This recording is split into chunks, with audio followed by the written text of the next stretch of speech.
Ipinakilala na ni Pangulong Ferdinand R. Marcos Jr. ang 12 senador na susuportahan ng administrasyon sa 2025 midterm elections. Ayon sa Pangulo, bagamat nagmula ang Magic 12 sa 5 political party, magkakaisa naman sila para isulong ang mga programa ng pamahalaan. Si Kenneth Pasyente sa Sentro ng Balita, live. Naomi, pagkakaisa tungo sa bagong Pilipinas. Yan ang binigyang diin ni Pangulong Ferdinand R. Marcos Jr. kasabay ng kanyang pag-anunsyo sa senatorial bets ng administrasyon na magiging representative sa 2025 midterm elections. Isa-isang pinakilala ni Pangulong Marcos Jr. ang senatorial lineup ng administrasyon. Ilang araw yan, Naomi, bago ang filing ng Certificates of Candidacy sa Martes. Kabilang sa Administration Magic 12 senatorial bet sina DILG Secretary Benher Abalos, Makati Mayor Abby Binay, Senator Pia Cayetano, Senator Amy Marcos, Senator Francis Tolentino, former Senator Manny Pacquiao, Senator Lito Lapid, Senator Bong Revilla, Congressman Erwin Tulfo at House Deputy Speaker Congressman Camille Villar. Kasama rin sa listahan Naomi sina dating Senator Ping Lacson at former Senate President Tito Soto. Nagmula sa 5 political party ang mga ito. Gayunman, giit ng Pangulo, magkakaisa ang mga kandidato para isulong ang mga programa ng pamahalaan.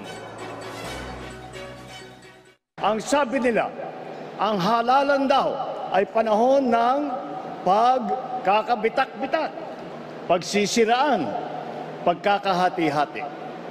Subalit kabaliktaran po ang inululunsad ng ating alyansa.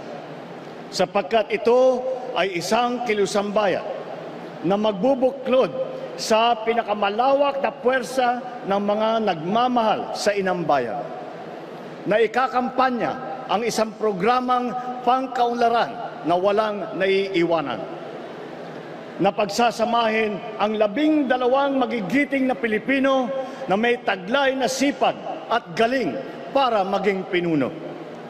Tangan ang prinsipyong makatao, makadiyos, makabansa.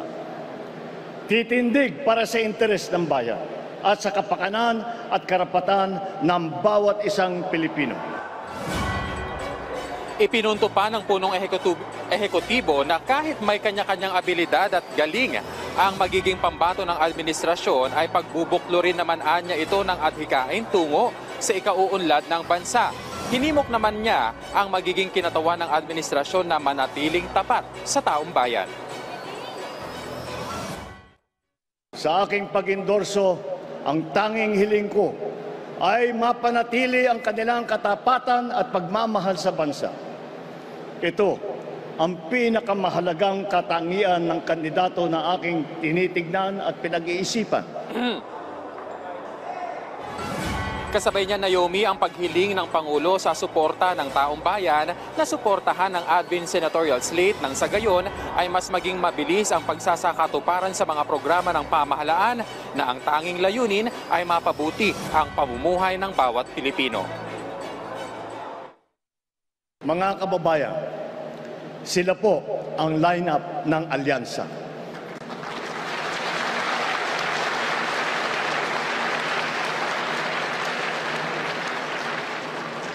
Sa kanilang kalidad at karanasan, mataas ang aking kumpiyansa na sila ay ating magiging katuwang sa ating pagsulong at sa patuloy na pag-unlad ng ating bansa. Atin po sila ay samahan at suportahan.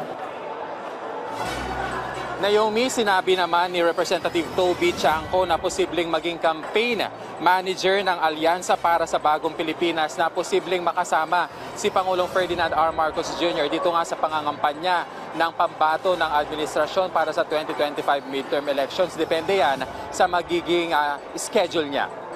Naomi. Kenneth, John, sa event kanina, kompleto ba yung Magic 12?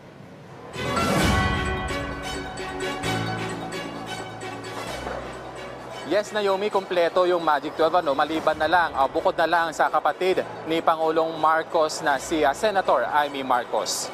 Naomi. Maraming salamat, Kenneth Pasyente.